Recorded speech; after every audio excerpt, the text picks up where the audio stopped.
سکون کی تلاش۔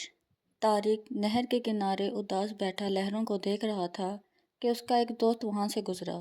طارق پر نظر پڑی تو اس کی خیر خیریت پوچھی۔ طارق نے اس کے سامنے اپنا دل کھول کر رکھ دیا کہ یار سکون کی تلاش میں ہوں، گھر میں بیوی بچوں کے شور سے تنگ آ گیا ہوں، اب تو کان بجنے لگے ہیں، ٹھیک سے دکھائی نہیں دیتا اور نیند بھی پوری نہیں ہوتی۔ جب دل زیادہ گھبراتا ہے تو نہر کے کنارے پہنچ جاتا ہوں۔ دوست نے مشورہ دیا کہ ساتھ والے گاؤں میں ایک بڑے حکیم صاحب ہیں، ان سے ملو، شاید وہ تمہارا مسئلہ حل کر دیں۔ طارق اسی دن حکیم صاحب کے پاس پہنچ گیا اور اپنا مسئلہ بیان کیا۔ انہوں نے اس کی نبض چیک کی اور کہنے لگے کہ تمہارا علاج ہو جائے گا، مگر میں جو کہوں وہ کرنا ہوگا۔ طارق نے حامی بھر لی تو بڑے حکیم صاحب نے کہا، گھر میں مرغا رکھ لو اور 3 دن بعد میرے پاس آنا۔ طارق نے دل میں سوچا کہ پہلے ہی بچوں کے شور سے تنگ ہوں، اوپر سے مرغا بھی۔ خیر، وہ گھر جاتے ہوئے کریم بگ سے مرغا خرید کر لے گیا۔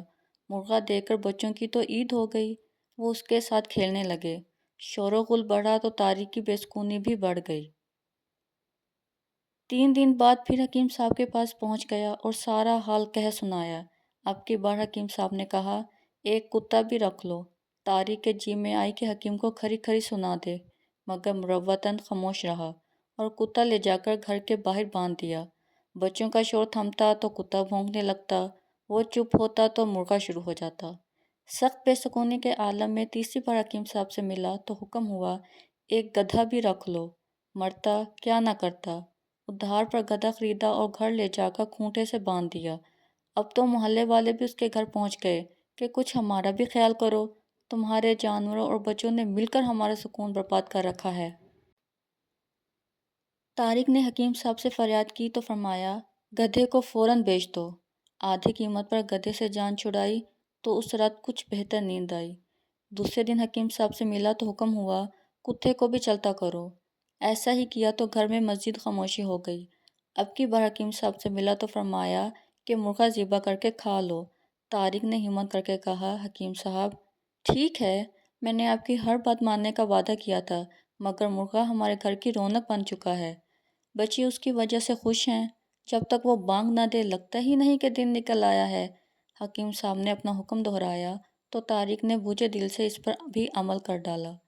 پھر سے حکیم صاحب کے پاس پہنچا تو کہنے لگے، بیوی بچوں سے جان چھڑاؤ اور ان کو نانا کے گھر بھیج دو، پھر تمہیں مکمل سکون مل جائے گا۔